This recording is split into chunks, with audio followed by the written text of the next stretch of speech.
I'm Abby Swidergal. Thank you for joining me to consider what happens when we use intentional empowerment. Let's break those two roads down. Intentional, according to Webster, is done on purpose or deliberate. And empowerment made me giggle a little when I looked this up originally because of what we'll talk about through this talk, but they give an example of political steps for the empowerment of women. And that's really what I want to talk about. Their definition is the process of becoming stronger and more confident, especially in controlling one's life and claiming one's rights. I grew up and wanted to be a bank teller, an astronaut, and a dolphin trainer. I know, that's quite a wide range. No one ever told me I couldn't do it. While these options seem reasonable, I never connected them to career planning as a child. I wasn't expected to know if they'd provide me a life that was stable and comfortable. I just knew they sounded fun. Many years and many roles in my life later, I found occupational therapy. Occupational therapy is a profession which helps people throughout the lifespan participate in activities that are meaningful to them. We call those occupations. In this field, we constantly motivate and hope to empower individuals with engaging in life as independently as possible. Thus began my exploration of intentional empowerment. This profession is over 100 years old in the United States. The role of the occupational therapy assistant is just over 60 years old. The leaders of this time made an intentional decision for our title. As occupational therapy assistants, we assist in the process of occupational therapy. This is a clear distinction from what could have been, which would have been occupational therapist assistants, and that would mean we assist a person, an occupational therapist. From the founding of the role of occupational therapy assistants, my profession has shown intentional empowerment. As an occupational therapy assistant whose clinical time has been with a pediatric population, I support wanting kids to play and be kids. However, once I found my beloved profession, I thought I was just very lucky. What I found is intentional empowerment really was the source. It took several mentors to show me how to respect what I had done for myself and to continue to strive for a life that sounded fun. Decisions we make every day impact ourselves, other people, and the entire world around us. Making those decisions leads our lives to different areas where we make more decisions, leading to different areas, leading to different decisions, so on and so forth. We never really stop being decision makers.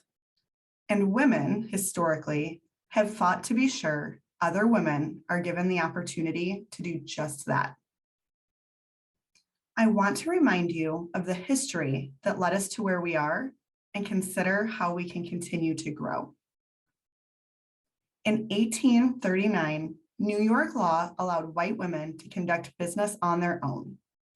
And by the 1900s, married women had control over property. In 1920, the 19th Amendment gave American women the right to vote after intentional decisions led to the empowerment of the suffrage movement. Nearly 5 more decades of women empowering themselves led to all Black women being able to vote in every state as well. In 1963, federal law passed prohibiting gender-based discrimination in wages, but the pay gap continues to exist. In 1974, federal law granted women the right to obtain credit cards separate from their husbands. Following this intentional win, purchasing homes became more attainable as well. The 1980s brought increased education, with women earning degrees in higher education at a higher rate than ever before, even matching men at the bachelor's level.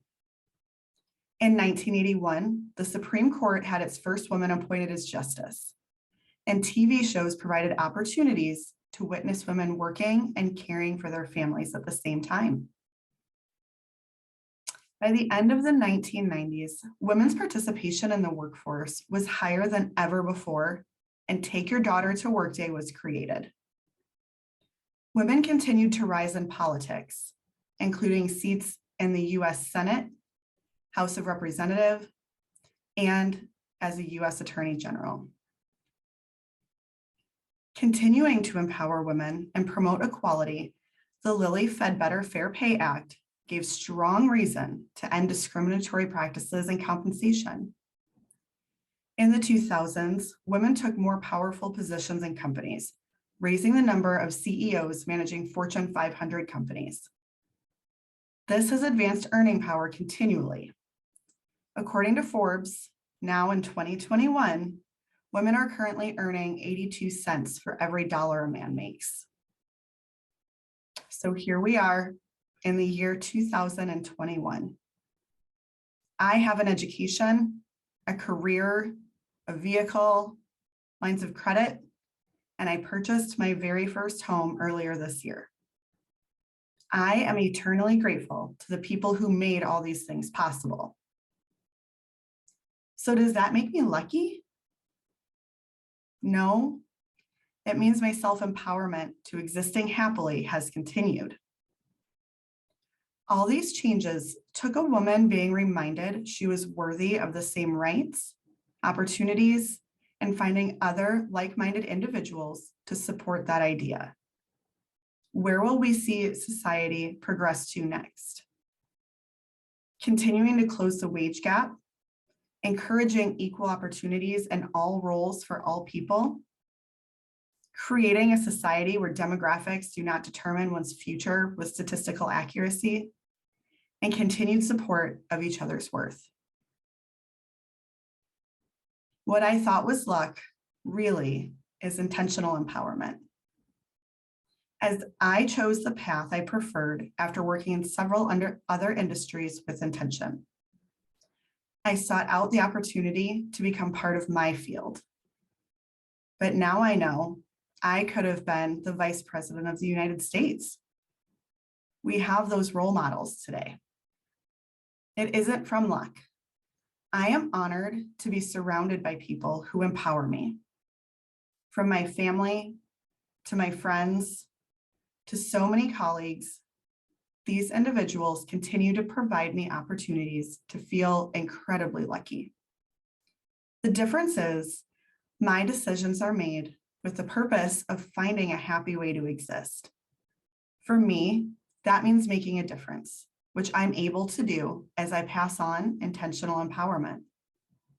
I put forth the energy to be sure others are feeling the same support I was able to receive when I needed it. We must continue passing on our intentional empowerment to each other. I don't want to leave out the importance of men being allies in this process. I have many in my life that helped shape my intentional path by empowering me. There's no reason to do this alone, as long as the voices who are being impacted are the ones leading the charge. Did luck create the history of women's societal revolution? No, intention did. The transformation continues to evolve with more intentional empowerment of those around us every single day. We have the power to replace the thought of magic doing work with the fact that intentional decisions to exist happier was each individual's doing. The conversion of assuming luck to purposely following through on making change is what got us where we are today. So in the future, any child dreaming of traveling to space while balancing checking accounts and training sea animals or any other creative career would always know their intentional empowerment can make it happen. And just maybe, because of my role as an occupational therapy assistant, my clients will participate in society in a meaningful way to them as global citizens.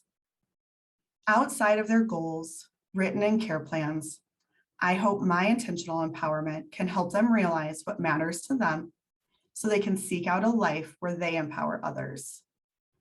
And who knows, maybe they'll also enter the field of occupational therapy and the cycle will continue. Thank you.